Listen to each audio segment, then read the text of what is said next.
आज दिनांक 26 सितंबर 2025 को सुहेल भारती समाज पार्टी द्वारा सामूहिक इस्तीफा दिया गया। माननीय ओम प्रकाश राजभर जी की स्वास्थ्य लाभ के लिए प्रार्थना करते हुए कहा कि आज हम सभी लोग भारी मन से पार्टी के पद एवं प्राथमिक सदस्यता से इस्तीफा देते हैं। आए दिन पार्टी कार्यकर्ताओं के साथ मारपीट की घटना होती रहती है। खुद माननीय मंत्री ओम प्रकाश राजभर जी के सरकारी आवास पर हमला होना दर्शाता है कि मंत्री तो है लेकिन सरकार में नहीं है। ऐसी स्थिति में कार्यकर्ताओं को असहज महसूस होता है।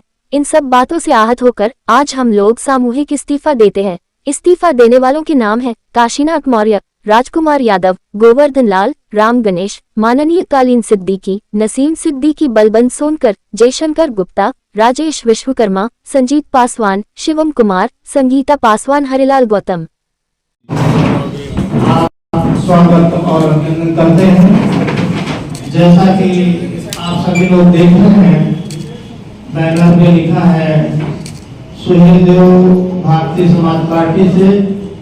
मैं प्रदेश महासचिव राम लखन गोरी, प्रभारी संगठन रायपुरी, हम अपने सामूहिक सदस्यों के साथ, पदाधिकारियों के साथ सामूहिक रूप से इस्तीफा और प्राथमिक सदस्यता से भी हम सभी लोग इस्तीफा देते हैं। इसके लिए मैं इनको बहुत बहुत बधाई और शुभकामनाएं देता हूं और इनका हार्दिक स्वागत और अभिनंदन करता हूं।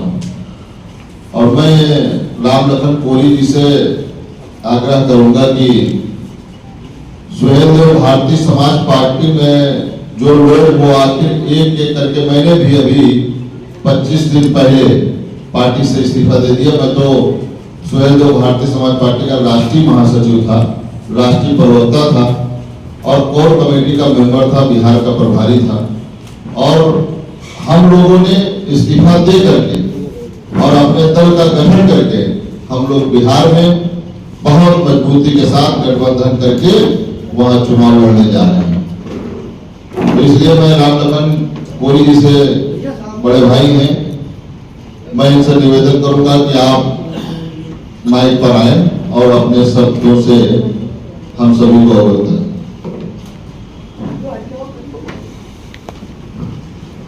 आज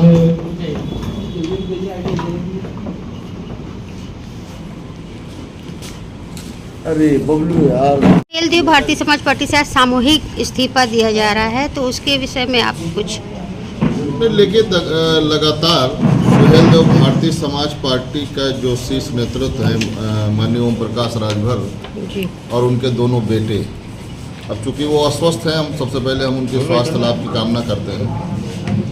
लगातार उपेक्षा और लगातार कार्यकर्ताओं की अनदेखी, ये सुहेल देव भारतीय समाज पार्टी पर भारी पड़ रही है। वो अपने विजन और मिशन से भटक गए हैं, इसीलिए लोगों का जो मोह भंग हो रहा है उनसे, और वो पार्टी को छोड़ करके लोग अपने अपने स्थान की ओर प्रस्थान कर रहे हैं। अब चूंकि वहाँ पे कुछ बचा नहीं है, अभी आपने देखा होगा कि माननीय ओम प्रकाश राजभर स्टेट मैदानता में भर्ती हैं और समाजवादी पार्टी का कोई वरिष्ठ नेता या कोई बड़ा नेता, छोटा नेता उनको देखने नहीं गया। तो आज ये स्थिति स्पष्ट हो गई कि समाजवादी पार्टी ने अपने दरवाजे उनके लिए बंद कर लिए हैं। बहुजन समाज पार्टी से वो 3 बार, अभी 2 महीना पहले TV9 भारतवर्ष का हमने देखा था, वो न्यूज़ उस पर चला भी था, नेशनल चैनल है, कि वो 3 बार बहन मायावती जी से मिले गठबंधन के विषय में, अभी 2 महीना पहले। तो उन्होंने मना कर दिया, बोले नहीं हम तुझसे गठबंधन नहीं करेंगे, वो तो जानते हो खड़ी भाषा बोलती। तो कुल मिला के समाजवादी पार्टी का उनके लिए दरवाज़ा बंद हो गया। बहुजन समाज पार्टी ने मना कर दिया, कांग्रेस पार्टी इंडिया गठबंधन में है। तो भारतीय जनता पार्टी में वो मंत्री हैं और भारतीय जनता पार्टी के साथ ही उनको 2027 का चुनाव अब लड़ना ही पड़ेगा और कोई रास्ता उनके आगे अब नहीं है। चूँकि उन्होंने हमसे बताया था, चूँकि मैं उनके बहुत करीब था और मैं पार्टी का एक कार्यकर्ता बनकर मैं काम कर रहा था। उन्होंने हमसे बताया कि 2022 का चुनाव मैं भारतीय जनता पार्टी से इसलिए नहीं लड़ा कि मैंने सर्वे करा लिया था कि मैं 2022 का चुनाव जहूराबाद से मैं खुद हार जाऊंगा, इसलिए मैं सपा के साथ समाजवादी पार्टी के साथ मिल करके लड़ा था। तो भैया जब 2022 में आप अपना सर्वे करा करके जब आप नहीं लड़ पा रहे थे, जीत नहीं पा रहे थे, तो ऐसे कौन सुरखाप के पर लग गए हैं आपके कि 2027 में भारतीय जनता पार्टी के साथ आप जीत जाएंगे। देखिए, भारतीय जनता पार्टी का वोट लेके भारतीय जनता पार्टी के नेताओं को गाली देना, समाजवादी पार्टी के का वोट लेकर के समाजवादी पार्टी के नेताओं का गाली देना, ये सब अब जनता जान चुकी है। जो उनको वोट देगा वो गाली खाएगा। तो भैया गाली खाने के लिए लोकतंत्र में जनता मालिक होती है, तो इसलिए गाली खाने के लिए नहीं बैठा है कोई। तो अब जनता और कार्यकर्ता और नेता, ये हमारे रामलखन कोरी जी हैं, हमारे बहुत वरिष्ठ मित्र हैं, हम लोग साथ मिलकर काम किए और आज ये स्थिति पे आ गए कि आज इन्होंने पार्टी से त्यागपत्र दे दिया। तो इनके मन कितना दुखी होगा अब आप इससे अंदाज़ा लगा लीजिए। तो कुल मिला के सुहेल देव भारतीय समाज पार्टी एक डूबती हुई नैया है, जहाज है, और लगातार उस पर जो बैठे हैं कार्यकर्ता नेता, उनको लगातार बता रहे हैं कि आपके नैया में छेद हो गया, इसको बंद करिए, लेकिन वो बंद नहीं कर रहे हैं। वो बाप बेटे उसी में मस्त हैं, इसीलिए लोग उनसे छिटकते जा रहे हैं। हिंदी पार्टी पारिवारिक पार्टी है और तीसरे नेता के अलावा चौथा कोई नेता नहीं जिसको प्रोटोकॉल मिलता हो। ऐसी स्थिति में जो कार्यकर्ता पदाधिकारी इस उम्मीद के साथ काम करता है, झंडा और बैनर उठाता है कि कल को हम राजनीति के माध्यम से देश और प्रदेश की विधानसभा में प्रतिनिधित्व करेंगे। ऐसी स्थिति में गिरता राजनीतिक स्तर, बाईपास लोग आके टिकट दे करके विधानसभा लोकसभा में पहुंच जाते हैं।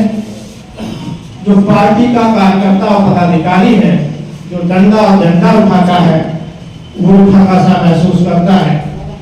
आज की तारीख में विधायक बनने के लिए करोड़पति का होना आवश्यक है और लोकसभा सदस्य बनने के लिए अरबपति का होना आवश्यक है और राज्यसभा सांसद बनने के लिए उद्योगपति का होना आवश्यक है। ऐसी स्थितियों में ये जो पार्टियां हैं, कार्यकर्ताओं के दम पर, पदाधिकारियों के दम पर भीड़ को दिखा करके जो समझौते में जो सीट मिलती है, उस सीट को भेज करके अपना उनको सीधा किया जाता है और पदाधिकारी कार्यकर्ता थके से महसूस करते हैं। उत्तर प्रदेश के 2020 विधानसभा में जो भी पार्टी सीटों में बंधन समझौता हुआ, उस सीट को भेज दिया गया और पार्टी के कार्यकर्ताओं को कोई मौका नहीं मिला। उसके बाद बिहार में उपचुनाव की स्थिति वही हुई। 2022 विधानसभा का चुनाव हुआ उत्तर प्रदेश में, उसमें गठबंधन में 17 सीटें मिली, मात्र 2 ही लोगों को पार्टी के सिपाहियों को टिकट मिला, बाकी और बाकी लोगों को टिकट देकर के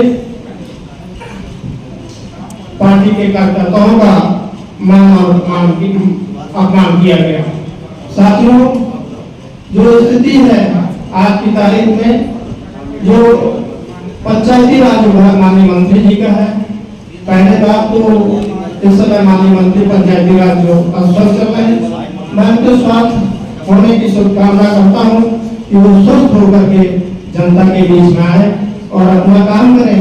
लेकिन आज जो हम भारी मन से और दुखी मन से जो इस्तीफा दे रहे हैं, उसके पीछे कारण ये है कि जो अन्य विभागों की तो बात छोड़ दीजिए, जो पंचायती राज के विभाग के अधिकारी हैं 6 महीने तक तो फोन उठाते थे।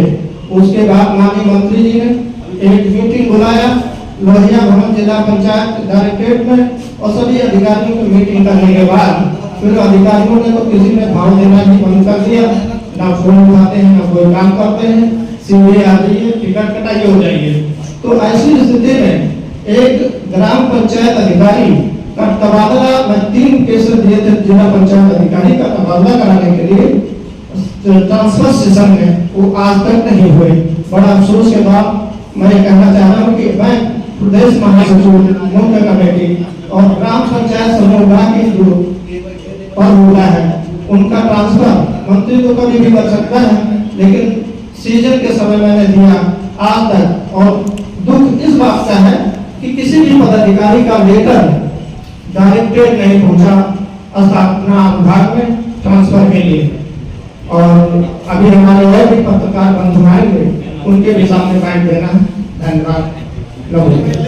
सर, सुहेल देव भारतीय समाज पार्टी से सामूहिक इस्तीफा दिया जा रहा है, तो टोटल कितने लोग हैं इसमें शामिल हैं और क्यों, इसका क्या कारण है? जो पदाधिकारी आपके सामने हैं, कुछ पदाधिकारी अपने बिजनेस के पर्पज से नहीं आ पाए, स्वास्थ्य के कारणों से नहीं आ पाए, और बाकी ज़िले के बहुत सारे पदाधिकारी हैं जिनकी सहमति है हमारे साथ है, वो पार्टी छोड़ना चाहते हैं पूरी तरीके से। कि पार्टी जब माननीय मंत्री जी जब सरकार में नहीं थे तब वो नेता थे, आज वो मंत्री हैं, नेता नहीं।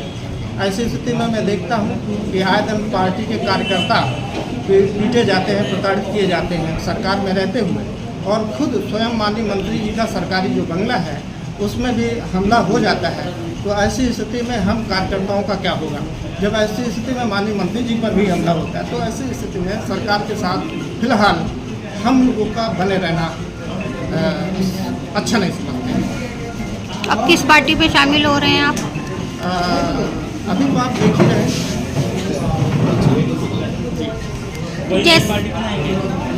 कोई नई पार्टी का कोई प्रस्ताव नहीं। सर, जैसा कि अभी आपने बताया कि कोई भी मतलब बनने के लिए पैसों की बहुत आवश्यकता है, उद्योगपति, अरबपति, यही सब पार्टी में शामिल हो सकते हैं। इसका बात ये है जी कि आज जो हर व्यक्ति को अधिकार है, जो व्यक्ति राजनीति करता है वो राजनीति करने का मतलब राजसत्ता, हर आदमी विधानसभा और लोकसभा में जाना चाहता है, लेकिन पार्टी का डंडा और झंडा तो उठाता है, लेकिन बीच में बाईपास सर्जरी हो जाती है, लोग सूटकेस लेके आ जाते हैं, थैली लेकर के आ जाते हैं, और ऐसी स्थिति में वो थैली दे करके वो धन्ना सेठ लोग उन कार्यकर्ताओं पदाधिकारियों का हनन होता है, उनके अधिकारों का वो ज़िंदगी भर ठगे से महसूस करते हैं।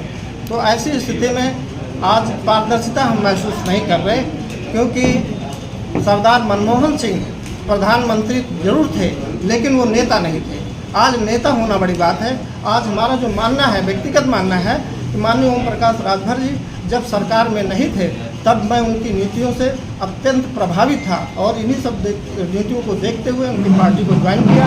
लेकिन जब वो सरकार में आए तो उनकी सारी नीतियों को वो धरी के धरे रह गई, और वो सत्ता लुलुपता में, कुर्सी के चक्कर में वो समाज को, कार्यकर्ताओं को मान और अपमान का कोई ख्याल नहीं उनको, इसलिए हम लोग सामूहिक रूप से इस्तीफा देते। सर, आप किसी भी पार्टी में शामिल होते, लेकिन 2027 का जो चुनाव, उसमें अगर कोई भी पार्टी गठबंधन चाहती है तो आप किस पार्टी से? क्या देखिए, ये दूर का गठबंधन? विषय है मैडम, इस पर विचार किया जाएगा। फिलहाल अभी तो हमारा लोगों का जो विजन है कि हम इस प्लेटफॉर्म को छोड़ दें।